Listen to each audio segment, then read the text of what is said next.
வணக்கம் நேயர்களே, இன்னைக்கு நம்ம ஒரு பாரம்பரிய அரிசியில இட்லி செய்ய போறோம். அதாவது காட்டு குத்தாலம், கைக்குத்தல் அரிசி, பாரம்பரிய அரிசி, அது இல்லாத இட்லி அரிசி, அப்புறம் பாத்தீங்கன்னா கருப்பு உளுந்து. இது 4யும் மிக்ஸ் பண்ணி கூட கொஞ்சம் வெந்தயம் போட்டுக்கலாம்.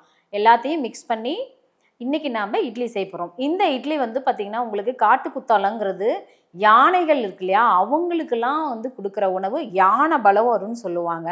அதே மாதிரி தான் கைக்குத்தல் அரிசியும். அந்த காலத்துலலாம் கைக்குத்தல் அரிசியில தான் அரிசி நமக்கு உணவே கிடைச்சிது. அதனுடைய கஞ்சி அவ்வளோ சுவையாக இருக்கும். இப்போ யாருமே நம்ம அதெல்லாம் பார்க்குறதே இல்லை. டைம் இல்லை, முக்கியமான விஷயம். ஸோ இன்றைக்கி இந்த 3-4 மெனுவோட சேர்த்து நான் ஒரு இட்லி செஞ்சு அதுக்கு ஒரு தக்காளி சாம்பாரும் தக்காளி சட்னியும் செய்ய போகிறேன்.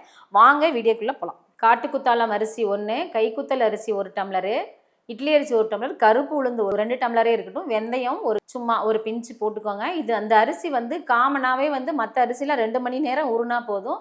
ஆனால் இது 4 மணி நேரம் ஊறணும். 4 மணி நேரம் ஊறினதுக்கப்புறம் அரிசி அரைச்சிக்கோங்க. எவ்வளோ மாவு உங்களுக்கு இட்லி வேணுமோ அதில் நீங்கள் இந்த நல்லெண்ணெய் கலந்து இட்லி ஊற்றுங்க. சூப்பராக வரும். இட்லி சாஃப்டாக நல்லா பஞ்சு மாதிரி வெடித்து வரும்.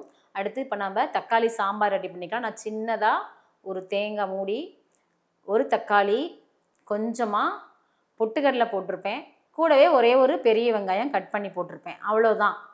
இதை நாம் நைஸாக அரைச்சிக்கலாம். கொஞ்சம் சோம்பும் போட்டுக்கலாம். அவ்வளோதான், அரைச்சாச்சு. தக்காளி சாம்பாருக்கு அங்கே தாளிப்பு போட்டுக்கலாம். வெங்காயம், பச்சை மிளகாய், கருவேப்பிலை, ஒரு தக்காளி, இதில் நம்ம அரை தக்காளி கூட போட்டுக்கலாம், தப்பு இல்லை. ஸோ அதை போட்டு நல்லா வணங்கிட்டு அது நல்லா வெந்ததுக்கு அப்புறமா நாம் இந்த தாளிப்பு அதில் ஊற்றிட்டு, காரம் வேணும்னா மிளகாத்தூள், மல்லித்தூள், மஞ்சள் தூள் எல்லாமே இருக்குது. உங்களுக்கு இது எவ்வளோ தேவையான அளவோ அவ்வளோ போட்டு அந்த குழம்பை ரெடி பண்ணிக்கோங்க. தக்காளி சாம்பார்னு சொல்லுவோம். அடுத்தது பார்த்திங்கன்னா தக்காளி சட்னி. கடலைப்பருப்பு இருந்தால் பூண்டு போட்டுக்கோங்க, பூண்டு இல்லைன்னா ஸ்கிப் பண்ணிடுங்க. பெரிய வெங்காயம் 1, கருவேப்பிலைக்கு ஒரு கைப்பிடி போட்டுக்கோங்க. தக்காளி, இது எல்லாத்தையும் நல்லா 1-2 வணக்கிட்டு, தேங்காய் வேணும்னா தேங்காய் போட்டுக்கோங்க, தேங்காய் இல்லை வேணான்றவங்க ஸ்கிப் பண்ணிவிடுங்க. இதை நம்ம ஒரு நல்லா வணக்கிட்டு சட்னி பாருங்கள், தேங்காய் சட்னி, தக்காளி சட்னி, தக்காளி குழம்புல காட்டு யானம் கைக்குத்தல் அரிசி இட்லி ரெடி ஆகிடுச்சு. இட்லி நல்லா சாஃப்டாக இருக்குது. அதில் ஒவ்வொரு மெனுவாக நாம் செஞ்சு சாப்பிட்ணும். இட்லி, பணியாரம், தோசை, இப்படி வாரம் நீங்கள் இந்த மாவை ரெடி பண்ணி இதை நீங்கள் செஞ்சு உங்கள் வீட்டில் இருக்கிற குழந்தைங்களுக்கு கொடுங்க. நல்லா ஸ்ட்ரென்த்தாக வருவாங்க.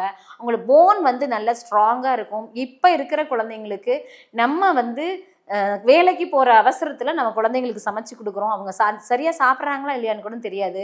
கம்பல்சரி வாரத்தில் இந்த 2 நாள் லீவு கிடைக்கிறத அந்த குழந்தைங்களோட ஸ்பெண்ட் பண்ண முடிஞ்சால் ஸ்பெண்ட் பண்ணி இந்த உணவை செஞ்சு கொடுங்க. இல்லைன்னா கம்பல்சரி நமக்கு சண்டேஸ் லீவு தான் இருக்கும்.